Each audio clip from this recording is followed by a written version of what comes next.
é importante ser respeitado para evitar prejuízo para os herdeiros. Outros problemas é que, enquanto não se finaliza o inventário, o cônjuge sobrevivente ele não consegue casar de papel passado, sim, oficialmente. E no artigo 12 dela, ela prevê que é possível fazer via cartório o inventário com incapazes ou menores, desde que tenha a aprovação do Ministério Público. Olá, meu nome é Marcos, seja bem-vindo a mais um episódio da Central do Direito. Hoje vamos falar sobre um tema que mais cedo ou mais tarde acaba entrando na vida de toda a família, o inventário. Olá, eu sou Priscila Pinheiro e nossa convidada é uma profissional com sólida experiência na área, doutora Raquel de França Fernandes Biguete, advogada especialista em direito de família e das sucessões. Com mais de 10 anos de experiência, ela tem pós-graduação em Direito do Trabalho, além de vários cursos de especializações. Ela é sócia do escritório Fernandes e Vaz Sociedade de Advogados.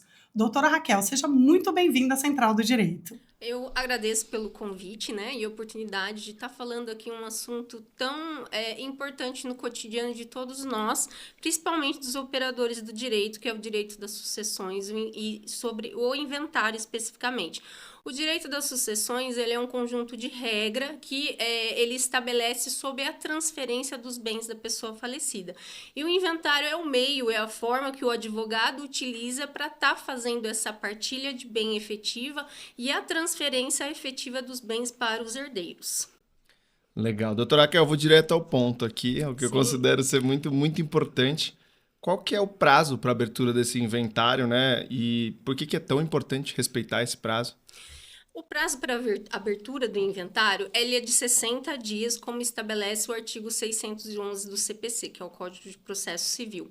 Ele é importante ser respeitado para evitar prejuízo para os herdeiros, porque tem uma série de decorrências dessa questão de não ser pago, que pode ser de questão de imposto e outras coisas.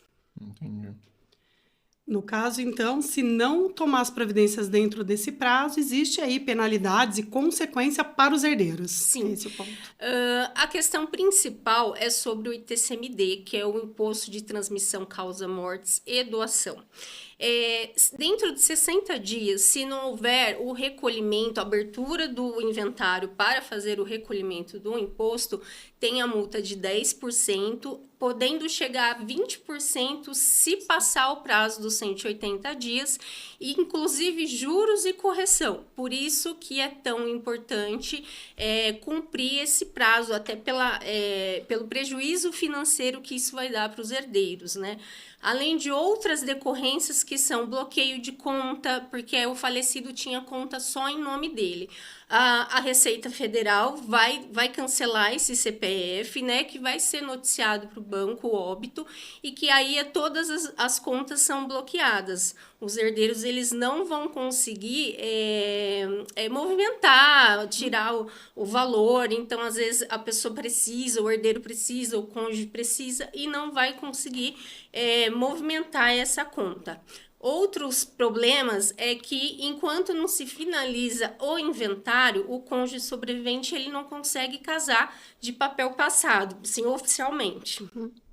Entendi. E pensando, né, que tem um testamento, eu consigo fazer um inventário extrajudicial ou não por causa desse testamento? Então, agora, tem a possibilidade, sim, de fazer um inventário extrajudicial com testamento. Mas primeiro você faz, né? O advogado ele vai fazer a abertura do testamento, vai ter todos os trâmites lá e, se aprovado, cumprido todos os requisitos, o juiz ou ele vai dar o ofício para que seja autorizado o cartório fazer esse inventário, né, com o testamento que vai ter os herdeiros legatários, ou a própria sentença ela sai com força de ofício em alguns casos. Então, sim, consegue fazer via cartório.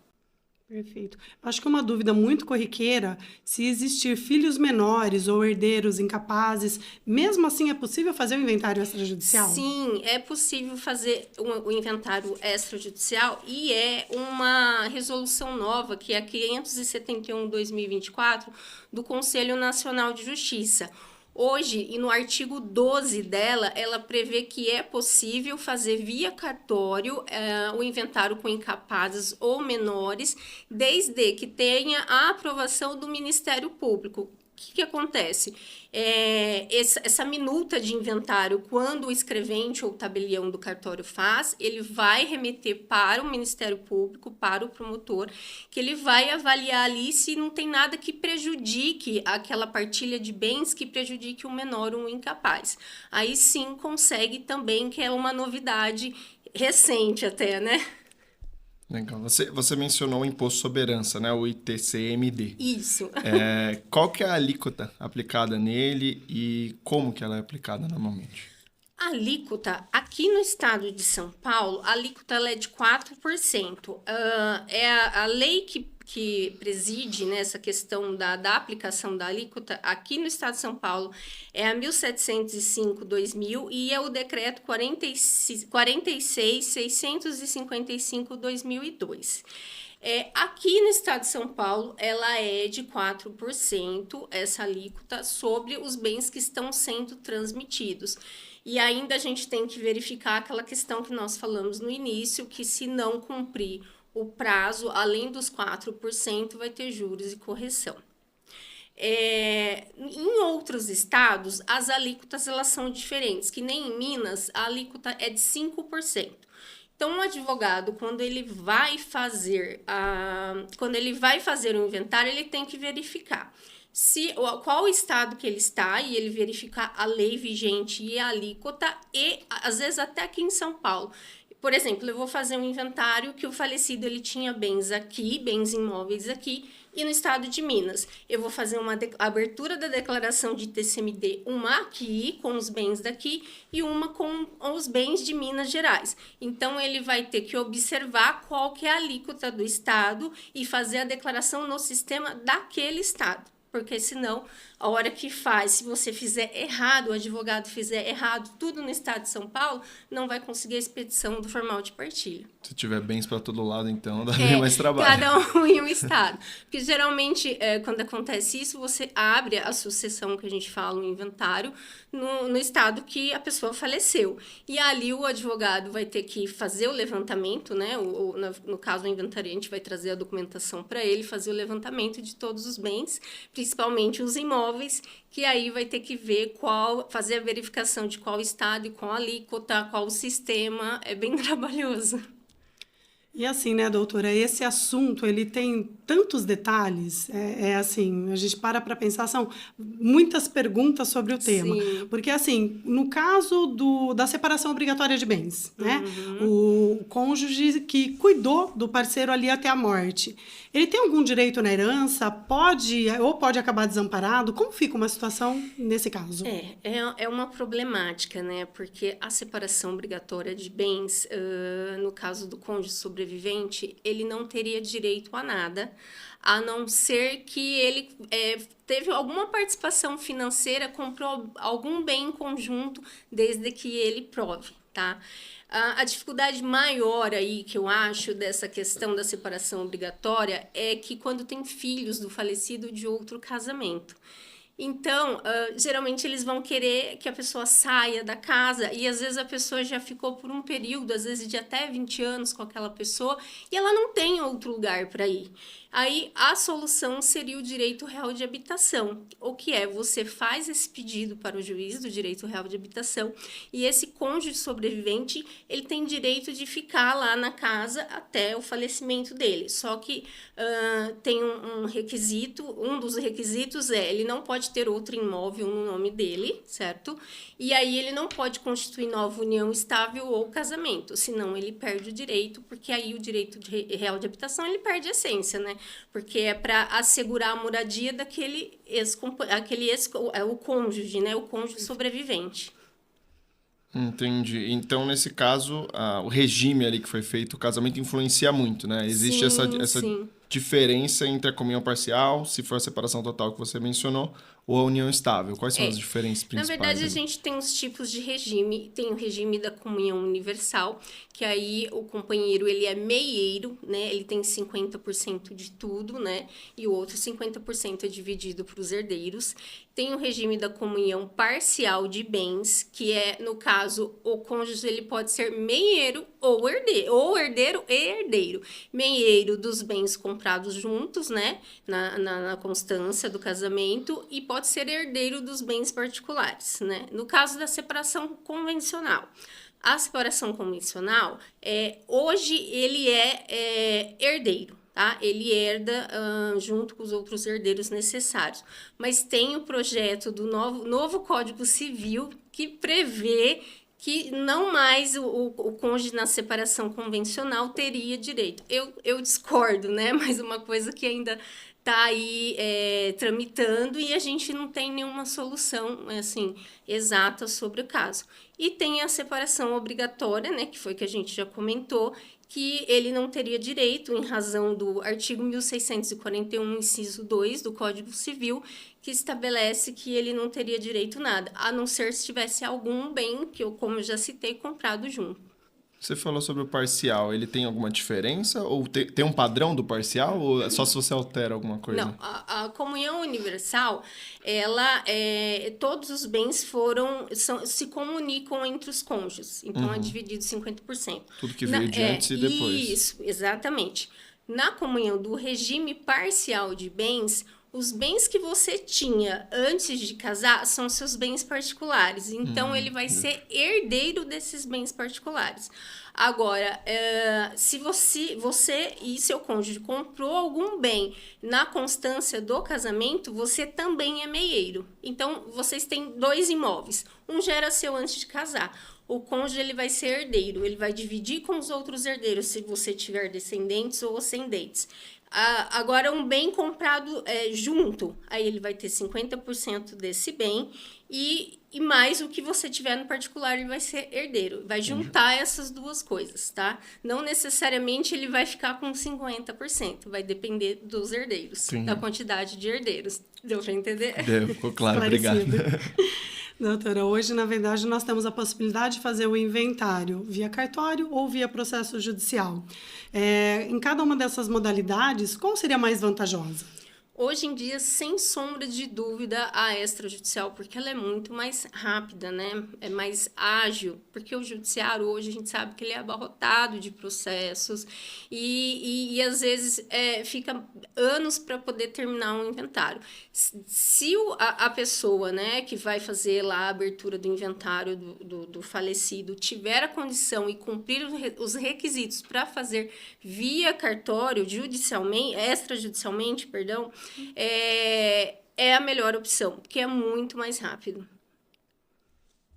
Entendi. Tem uma forma de se planejar, pensando no futuro, assim, qual que é a melhor forma de já estar pronto, às vezes mais precavido para não ter tanta dor de cabeça em alguma situação assim? Sim, sim. Antigamente as pessoas tinham um certo receio de falar, era um tabu, né, de falar de dividir os bens em vida, né, porque tinha a questão de pensar, eu vou ficar desamparado porque já está tudo dividido, e não, hoje a gente tem algumas ferramentas aí, a exemplo da doação, você pode fazer a doação para os seus herdeiros, né? Lógico que sempre respeitando a legítima 50%, você divide tudo certinho entre os herdeiros, ou você pode dividir 50% a mais para alguém, mas respeita o restante dos 50% e você faz a reserva de usufruto. Então, enquanto você não falecer, ninguém pode vender os seus bens. E também tem outra forma de planejamento sucessório, que é o testamento. O testamento você também tem que respeitar a legítima, que é o 50%, que é imposto por lei. E 50% você pode fazer lá o testamento beneficiando quem você quiser. Pode ser um herdeiro específico ou pode ser uma outra pessoa que não necessariamente precisa ser parente. Então, tem vários meios da gente poder fazer esse planejamento até para poupar os herdeiros, às vezes de um custo grande, e às vezes brigas, né, que existe, que é o litígio, né? Nessa lógica, existe o deserdar, que o pessoal fala, então? Porque você falou que é obrigatório até 50% e o resto é pros 50% você tem que... Porque assim, da sua herança, se você quiser beneficiar alguém a mais, você pode, desde que você respeite 50% do que você tem, para os herdeiros necessários, e 50% você pode dispor da forma que você quiser, ou por doação, ou por testamento. Entendi, mas eu não posso deserdar ninguém, então. Não. A questão da deserdação... Eu tô imaginando tanto filme, novela que fala disso. Sim. A questão da deserdação, ela tem que cumprir alguns requisitos do Código Civil, né? Aí seria um próximo assunto, Entendi. né? Para chegar nessa questão da deserdação. Um exemplo só, né? Dentre outros que tem. Se a pessoa atentar contra a vida dessa pessoa que vai fazer o testamento, por exemplo. Às vezes ela já fez o testamento, se acontecer isso, ela pode ir lá e refazer, tirar essa pessoa e acontecer a deserdação.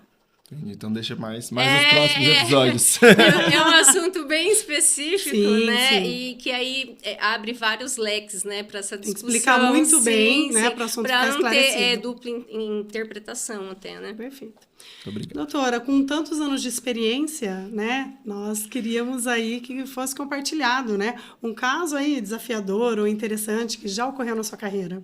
Eu tenho certeza que foi vários, né? Sim. Mas pensando assim em um deles para compartilhar conosco essa experiência. Eu tenho um específico de quase 10 anos atrás que chamou muito a atenção e foi referente a que eu apliquei sobre o direito real de habitação. Chegou uma cliente no escritório com o esposo tinha falecido, não tinha uma semana, ela recebeu uma notificação dos filhos, que eram só filhos dele, né? Dando um prazo de 30 dias para ela desocupar o imóvel, que ela morou há mais de 20 anos. E porque ela tinha casado, eles tinham casado sobre o regime da separação obrigatória. Então, que ela não teria direito a nada. Inclusive, eles queriam metade dos bens que guarneciam a residência. Então, foi um assunto bem, assim, bem pesado, né? Aí a gente para e fala assim, e agora, né? O que a gente vai fazer para poder ajudar essa cliente nessa situação? Ela cuidou até o fim da pessoa, né? Do cônjuge dela, os filhos nunca auxiliaram, nunca ajudaram, e de repente eles queriam o patrimônio, né? Eles objetivavam só os bens financeiros, né? A parte financeira mesmo, né? Aí, antigamente, assim, há quase 10 anos atrás, quase não se falava e não se aplicava o direito real de habitação. Aí foi que eu pensei, estudei essa possibilidade e deu certo, ela ficou morando na residência, né? Com os bens que guarneciam, né? E assim, foi uma coisa assim bem impactante, né? Porque você vê que a pessoa, ela ficou tantos anos naquela casa, morando, cuidando da pessoa até o fim e não teve nenhuma empatia dos outros herdeiros, dos herdeiros no caso, né? Foi assim um que mais me chamou a atenção ao longo desse tempo de carreira, de que a gente atua. Bacana, obrigada por compartilhar, porque realmente, né, a gente vê a teoria, mas a hora que a gente vive essas situações na prática, elas são desafiadoras, tristes, né? Porque a gente não tem como não se envolver emocionalmente com uma situação como essa. Momento delicado, né? Sim, porque é questão familiar, né? Uma questão que a pessoa ela está enlutada e ela se depara com essa situação, né?